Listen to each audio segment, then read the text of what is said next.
مودی نو در مکزیک، آرایش ناخن با کژدم. مردمی که به نمایشگاه آرایش ناخن به تکسکاکا در نزدیکی پایتخت مکزیک آمدند، بار اول از شاهدی با کژدم زیباتر کردن ناخن می شوند.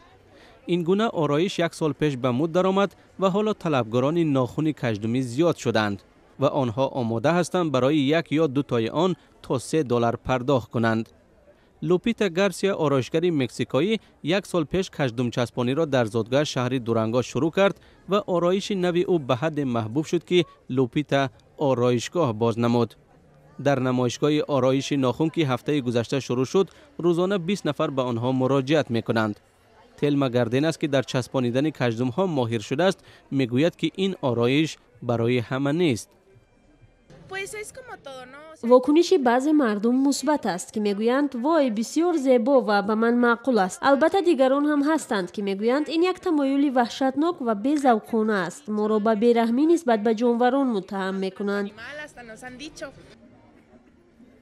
ابیگایل لوپس یکی از مشتریان است که برای آرا دادن ناخنش با کژدم آمده است و میگوید از مود نو خوشش میآید.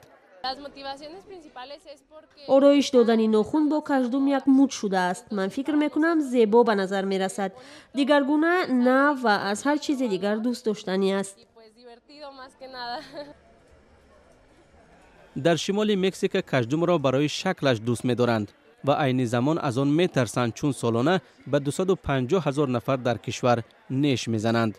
زهر کژدم برای انسان خطرناک است و می‌تواند او را نفسگیر کرده کشد، ولی استفاده پادزهر و معالجه زود درد و تاثیرش را رفع می‌کند.